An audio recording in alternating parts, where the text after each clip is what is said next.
बिहार में जाकर कहते हैं यहाँ भूमि नहीं है इसलिए उद्योग यहाँ लगे नहीं सकता है। तो भूमि केवल गुजरात में है क्या जहाँ फैक्ट्री लगा रहे हैं, कंपनियां आए हैं तो ये कंपनी राज बन रहा है वहां। क्या वहां कंपनी राज चलेगा?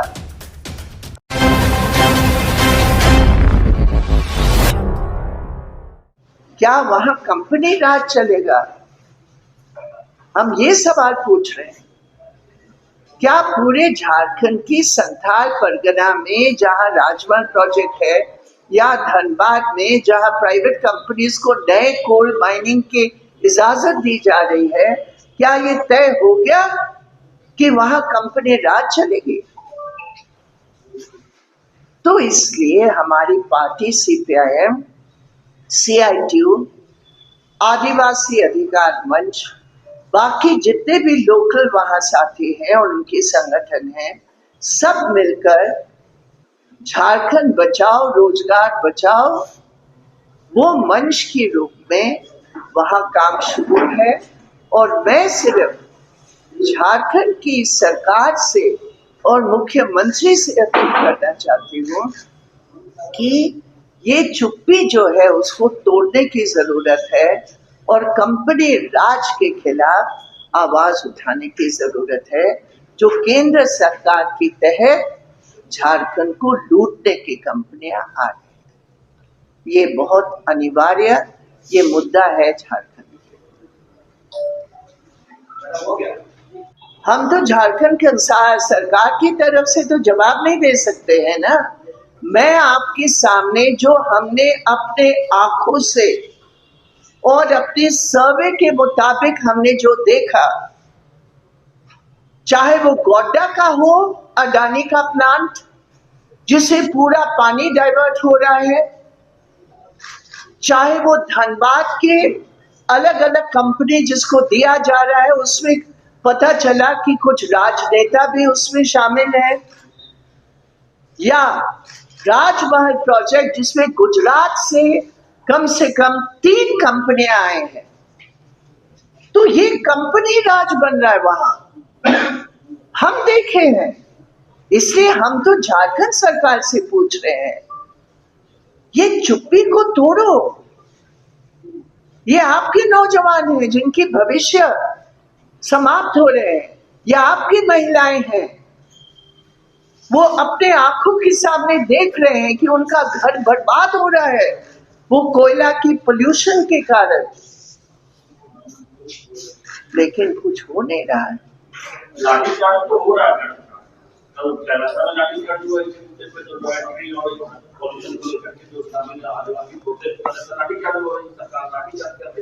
नहीं, अगर लाठीचार्ज हुआ तो बहुत ही गलत हुआ, हम इसका निंदा करते हैं। उस बड़े संघर्ष में हमारे पार्टी हमारे साथी हैं।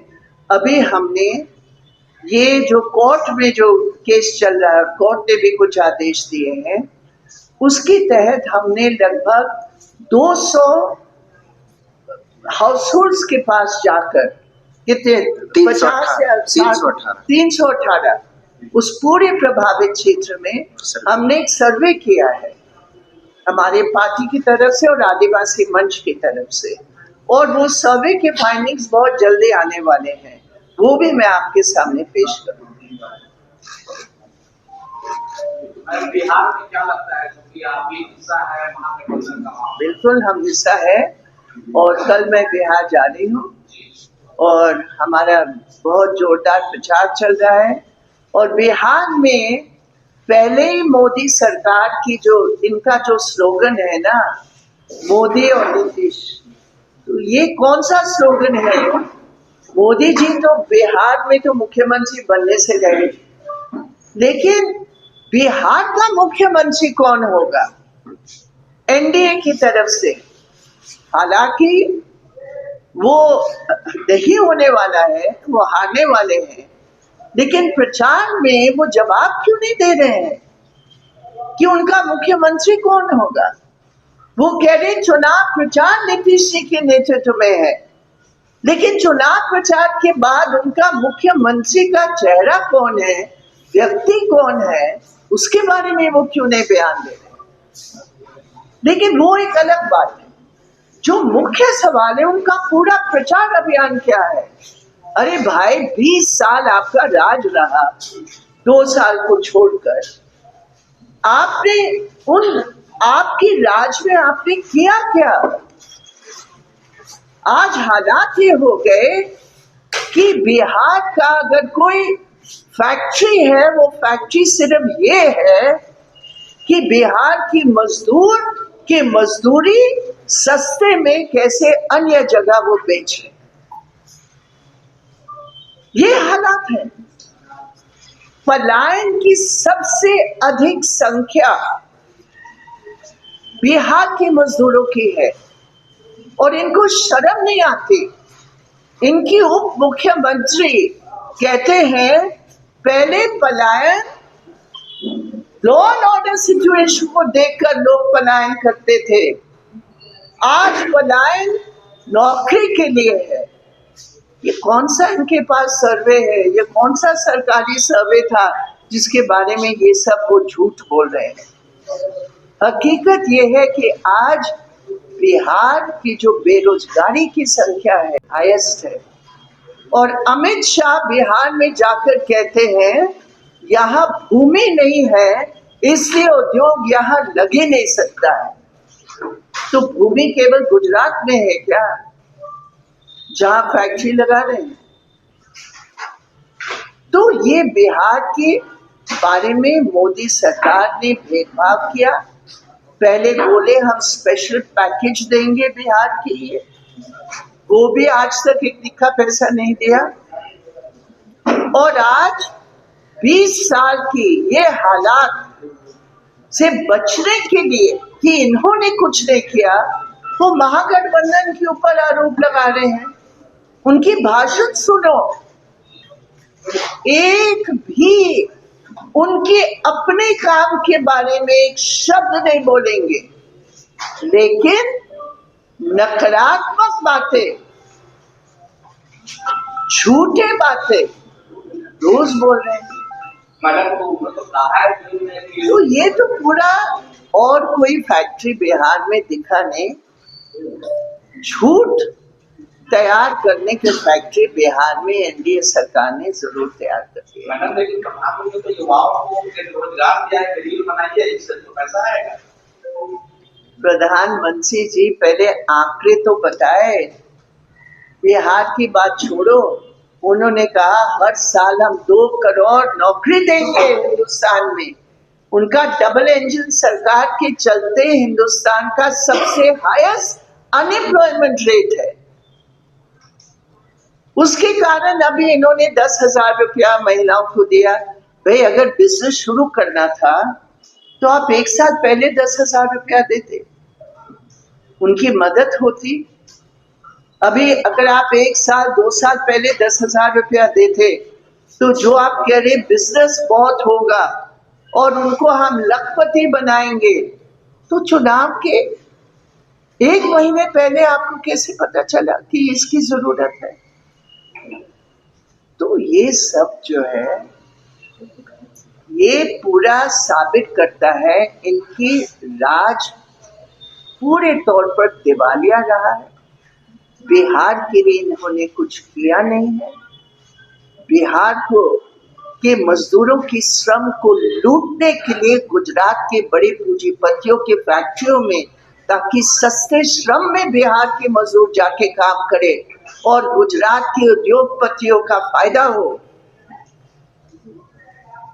या महाराष्ट्र के उद्योगपतियों का फायदा हो, उसके लिए बिहार बना है इनकी नजरों में। अभी बिहार के तमाम युवा, तमाम महिला ये समझ चुके हैं, तो ये निश्चित है कि एनडीए हार रही है। महागठबंधन का सरकार बनेगा, उसमें सामाजिक न्याय, सामाजिक एकता, महिलाओं की प्रोटेक्शन के तमाम सही कदम, और सबसे बड़ी बात है जो जमीन है वहां बिहार में, जो अमित शाह के नजर में भूमि नहीं है, वो जमीन जो है गरीबों की जमीन, वो जमीन के आधार पर भी बिहार का ग्रामीण विकास हो सकता है, जब वो जमीन का बंटवारा हो गरीबों को। जो उनका कमीशन खुद बोला, लाखों एकड़ जमीन वहां पड़ी हुई है, तो वो जमीन सुधार के आधार पर गरीबों को अधिकार के रूप में दिया जाए, लैंड रिफॉर्म के रूप में। मैडम, महागठबंधन में शामिल दलों में बिहार में जो दोस्ताना संघर्ष हो रहा है, सीपीआई ने इसकी जो है सख्त आलोचना की है और कांग्रेस के स्लीपर सेल को इसके लिए जिम्मेदार करार दिया। सीपीआई ने इस बारे में क्या राय रखी? ये बात सही है कि एक सीपीआई सीट पर कांग्रेस ने अपना उम्मीदवार खड़ा किया है और हम लोग ये डिमांड करते हैं वो उम्मीदवार को वो वापस ले, और निश्चित रूप पर जो महागठबंधन की सीट शेयरिंग में जो जिस पार्टी को जहां सीट दिया गया है उसी के आधार पर चुनाव लड़ना चाहिए। घोषणा पत्र में हर घर के सदस्य को नौकरी देने की बात है। झारखंड में भी जब सूरज की सरकार चुनावी लोकसभा जारी तो उस समय भी बातें इसी तरह की की गई। बिहार में कैसे होंगे? बिहार और झारखंड के आर्थिक ढांचा में बहुत अंतर है और बिहार में बहुत हजारों की तादाद में वैकेंसीज है हर सरकारी डिपार्टमेंट में, वहाँ कॉन्ट्रैक्ट पर दिया जा रहा है। अभी महागठबंधन के बीच में जो बातचीत हुई है, ये एक मिसाल बनेगा कि ये कॉन्ट्रैक्ट का जो लूट है उसको समाप्त करने के लिए, और विशेषकर ये आशा वर्कर्स, आंगनबाड़ी वर्कर्स, जीविका में जो महिलाएं काम कर रहे हैं, उनका जो पूरा मेहनत है और सामाजिक सेवा के काम कर रहे हैं, उनको एक पक्के नौकरी के रूप में दिया जाए। और कल प्रेस कॉन्फ्रेंस में तेजस्वी जी ने कहा कि इसका जो पूरा ब्लूप्रिंट है वो रखा जाएगा, तो उस समय आपको भी मौका मिलेगा, आप इसको स्टडी करके देख सकेंगे। लेकिन इरादा हमारा पक्का है। पिछली बार भी उस एक साल में जब तेजस्वी जी डिप्टी सीएम रहे हैं तो नौकरियों देने में उनका एक बहुत अच्छा रिकॉर्ड है। तो अभी वही रिकॉर्ड के आधार पर ये बात की जाए। झारखंड में भी नौकरियां दी, लेकिन सरकार ने नौकरी कटौती करने जो वैकेंसी थी, सैकड़ों वैकेंसी को कट कर दिया। हम तो ये चाहेंगे कि झारखंड सरकार ने जो वायदे किए थे नौकरी के बारे में, मैंने खुद ही आपको ये कोल माइंस के बारे में मैंने खुद ही मिसाल दिया है, तो ये तो हमारा संघर्ष है, वो तो हम करेंगे निश्चित। Thank you.